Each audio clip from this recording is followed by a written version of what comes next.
Olá, queridos alunos, né? Nossa prova, né, de recuperação, né, do primeiro bimestre, né, vai ser ginástica artística, né, que vocês já tinham visto, né, nas primeiras provas, né, do bimestre, do início, né, do primeiro bimestre, e também a ginástica rítmica, né, e a prova de recuperação vai ser também entre esses dois assuntos, né? Ginástica artística e ginástica rítmica, né? Observe bem o vídeo, né? E também estudem a apostila, né? Que vai ser o assunto da prova de recuperação de vocês, né? Como surgiu a ginástica artística, né? A ginástica artística surgiu no Egito, né? Isso, no Egito dos faraós, época em que era comum ver nas ruas de Cairo, né? Homens e mulheres realizando acrobacias circenses, né, para agradar o público, né? Este cenário também se repetia na Grécia Antiga, né, onde atletas praticavam exercícios ao ar livre, né, com o intuito de quê? De manter a forma física e também de realizar treinamentos militares, né? Foi o conceito, né, de culto ao corpo, né, incentivado pelos humanistas do Renascimento, no entanto, que gerou a publicação de diversos trabalhos aliás, sobre a educação física e tornou a prática de exercícios mais popular, né? Isso com o surgimento da ginástica artística. Essas ideias se alastraram, né, pela Europa até que em 1811 o professor Frédéric Ludwig, né, considerado o pai da ginástica moderna. Ou seja, quem foi o pai da ginástica moderna? Frédéric Ludwig. Fundou em Berlim, na Alemanha, o primeiro clube dedicado exclusivamente ao esporte, ou seja, à ginástica. E Jan também criou regras e desenvolveu aparelhos específicos, né, para a ginástica artística. Isso para a prática de exercícios físicos. Ou seja, ele implementou, né, o primeiro clube dedicado à ginástica artística. Com isso, a modalidade evoluiu e viu a fundação no fim do século XIX de uma das entidades esportivas mais antigas do mundo, a Federação Internacional de Ginástica. Já tradicional e com diversos praticantes, né, isso pelo mundo todo, o esporte participou das primeiras Olimpíadas da Era Moderna, disputadas em Atenas, né, na Grécia, isso em 1896. No início, apenas as provas masculinas, ou seja, no início a ginástica artística, só quem participava eram os homens, né, que faziam parte. Mas as mulheres só foram aceitas nos Jogos de 1928. E hoje, a ginástica artística é considerada uma das 3 principais disciplinas olímpicas, ao lado da natação e do atletismo, né? Ou seja, quando tem Olimpíada, as provas mais esperadas é atletismo, né, a natação e as ginásticas, né, que faz parte também das Olimpíadas e ela é muito atraente, né, muito atrativa. Vou falar um pouquinho do resumo das regras da ginástica artística. A competição pode ser individual, né, individual ou por equipe. E o objetivo do ginasta, né, é realizar com perfeição todos os exercícios obrigatórios em todos os aparelhos e criar novos hábitos, ou seja, novos movimentos para somar o maior número de pontos possível, né? Quem obter a maior média de notas dos jurados ao final das provas sagra-se vencedor, ou seja, quem tiver uma melhor apresentação, né, uma melhor performance e terá mais pontos, né, e será o vencedor. Sobre a competição, durante as Olimpíadas, por exemplo, os atletas competem em todos os aparelhos, né, no primeiro dia do torneio. E a partir daí classificam-se para as finais individuais do torneio.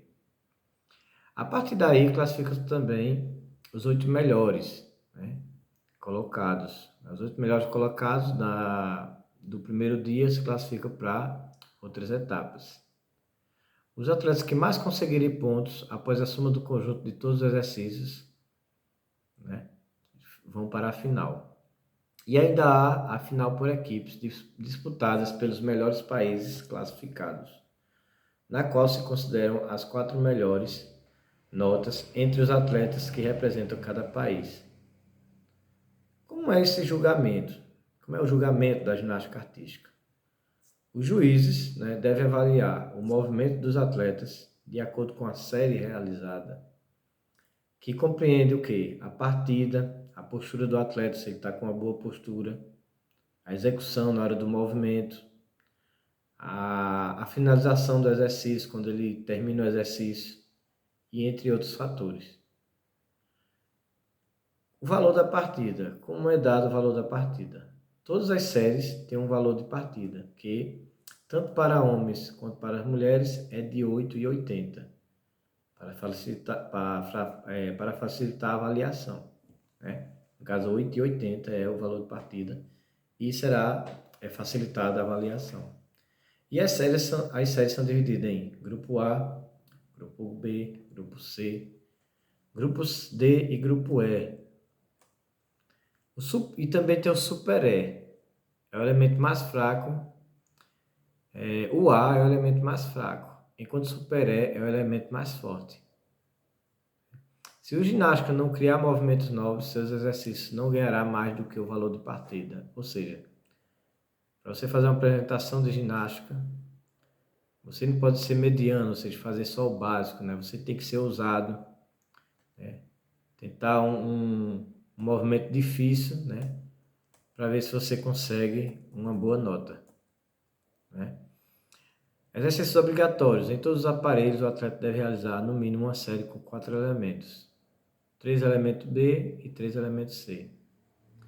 Bônus. São computados pontos, a nota de saída quando o atleta executa com perfeição os movimentos obrigatórios e cria exercícios novos de acordo com o nível de dificuldade. Faltas. Infrações cometidas e exercícios obrigatórios não realizados provocam reduções no valor da partida do atleta. Existem diversos tipos de faltas, como desequilíbrio, falta de altura, balanço durante a execução dos movimentos. E os movimentos configuram alguns dos exercícios mais utilizados pelos ginastas. Quais são esses movimentos que são muito utilizados pelos ginastas? Avião, presta atenção nessa parte. Avião, o ginasta mantém uma perna no chão e eleva a outra para trás. Se chama avião. Carpada, as pernas estendidas formam um ângulo com o tronco. Estendida, o corpo fica de maneira alternada no cavalo com alças. Flick-flack, braços ao solo ao mesmo tempo em que os pés deixam o chão. Giro gigante, giro completo nas barras assimétricas com o corpo na posição estendida. Grupada, todas as partes do corpo se flexionam em direção a um ponto central. As pernas devem estar dobradas e apoiadas pelas mãos, enquanto a testa deve tocar o joelho. Parafuso, rotação em torno do próprio corpo para os lados, sem tocar as mãos no solo. Tudo isso, né, são exercícios mais utilizados pelo ginasta. Avião, carpada, estendida, flick-flack, giro gigante, grupado e parafuso. Né? Sequência acrobática, corrida no solo com giros de uma ponta a outra. Né? Roda, se chama também estrela. O que seria roda, estrela? Movimento lateral do corpo com as mãos no solo, os pés no ar até retornar à posição em pé. Rondada, roda que acaba com os 2 pés juntos no chão. Salto pack, usado para passar da barra mais alta para a barra mais baixa. Né?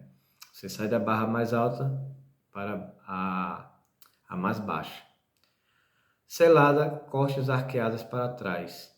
Tesoura, né? O ginasta alterna o apoio das mãos no cavalo com alças e movimenta as pernas estendidas de um lado para o outro. Né? Isso tudo aí faz parte da ginástica artística, né? Eu falei um pouco agora dos movimentos, né? Vamos falar agora um pouco da ginástica rítmica, né?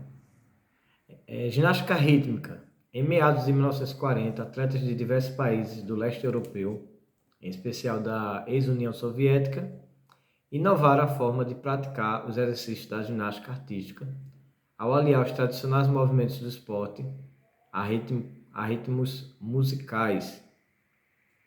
Foi assim que nasceu a categoria que mais tarde encantaria o mundo e seria batizada de ginástica rítmica. O primeiro campeonato internacional da modalidade foi disputado em 1961, um ano antes da Federação Internacional de Ginástica reconhecer o esporte e regulamentá-lo oficialmente, né? Claro. Sua estreia nas Olimpíadas deu-se um pouco mais tarde, apenas em 1984, ou seja, em 1984 foi a estreia da ginástica rítmica em Olimpíadas, durante os Jogos de Los Angeles, nos Estados Unidos. Até hoje, as atletas provenientes do leste europeu, com destaque para as russas, as russas sempre estão se destacando na ginástica. São as maiores especialistas do mundo na modalidade. São elas que levaram para casa a maior parte das medalhas olímpicas e troféus mundiais distribuídos na categoria, né? Assim como nado sincronizado, ginástica rítmica é um dos mais esportes que fazem parte do programa olímpico.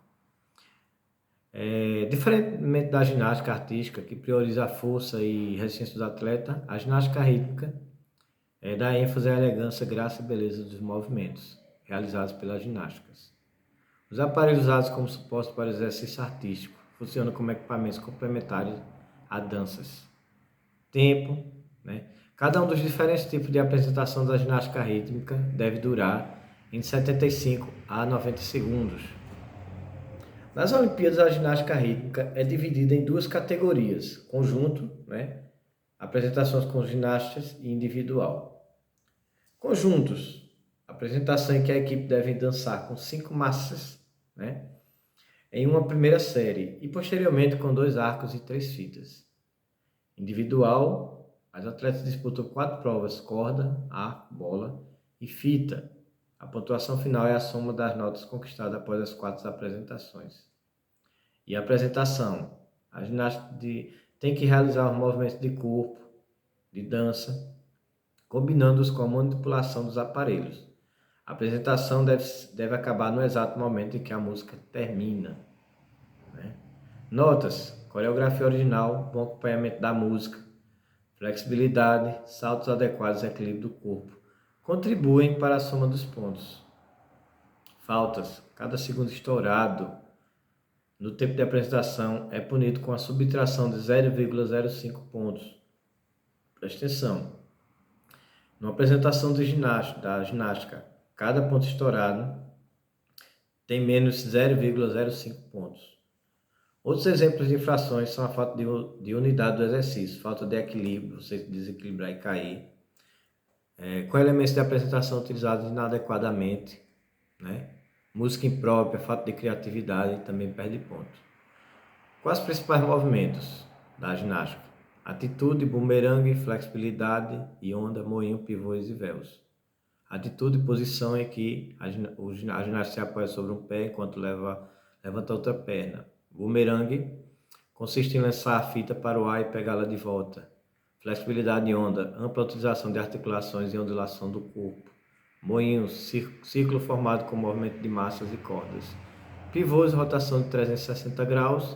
E véus, movimento de rotação da corda, né? E para encerrar, os 5 aparelhos usados na rotina de ginástica, muito conhecido. Fita, feita de cetim, tem largura de 4 a 6 cm e 6 metros de comprimento. A bola, né, feita de borracha, material sintético, tem diâmetro de 18 a 20 cm e pesa 400 gramas. A massa, de madeira ou material sintético, com 40 a 50 centímetros, né? Usado em balanços também. O arco, feito de madeira ou plástico, possui diâmetro de 80 a 90 centímetros, né? E a corda de linha ou material sintético, que deve ser proporcional aos tamanhos da ginástica que utilizam, né? Usada para balanços, círculos, rotações e figuras, né? Fita, bola, massa, arco e corda, né? Esses são os aparelhos da ginástica rítmica. Pessoal, estudem, né? Boa prova para vocês. Deus abençoe. Tchau, tchau.